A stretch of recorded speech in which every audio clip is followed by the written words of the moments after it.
Hello guys! Welcome back sa aming channel. For today's video, very short lang. I'm gonna make a strawberry smoothie. But before that, kung hindi pa kayo nakasubscribe sa aming channel, please subscribe and please i-click nyo yung notification bell para ma-notify kayo every time we upload a new video. So, let's go put this aside. So, i-prepare na natin yung mga ingredients. Kuha muna tayo ng strawberry. So, kunin ko muna yung frozen strawberry.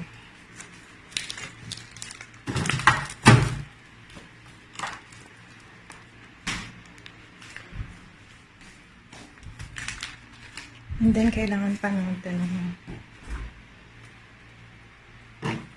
wait, kasi na ito?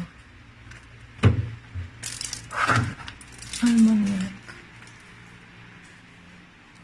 So, ito yung mga ingredients na kailangan natin. So, we have frozen strawberries, kahit anong brand, and then almond milk, tsaka chia seeds, then meron din tayong any peanut, pero ito meron ako dito ng almond peanut, at tsaka sugar. So, ito pa pala, kailangan natin ng dark choco powder. So, any brand naman. So, yan, start na tayo. So, depende sa inyo kung ilan yung gusto nyo ilagay. But ako, I want to put, 10 pieces na strawberry.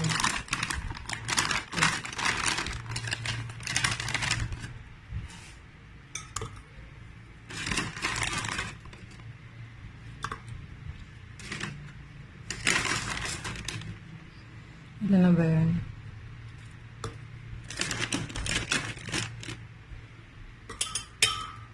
Ayan, then after, so hindi na tayo, no need to add ice kasi frozen na yan. So gagamitin natin half lang nito. Depende sa inyo kung gaano karami. But ako half lang. And then sugar, isang scoop lang. Or maybe isa pa. Ayan. Then, add tayo ng chia seeds. Mga dalawang, ano ba to? 1/2, ano ata to? Teaspoon.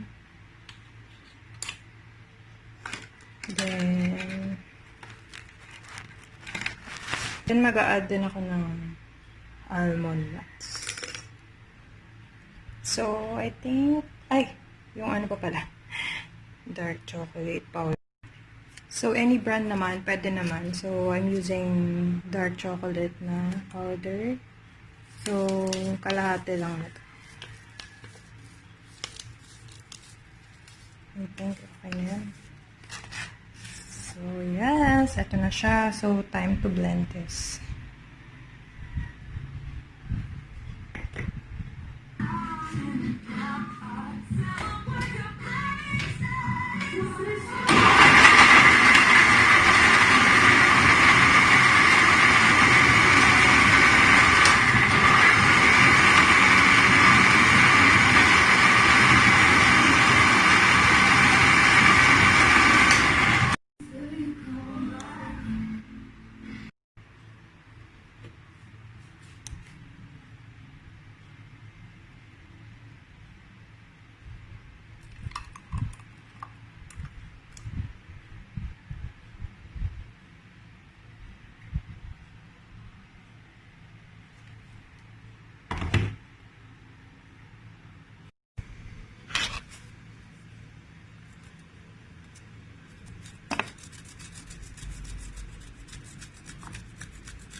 So, it's done.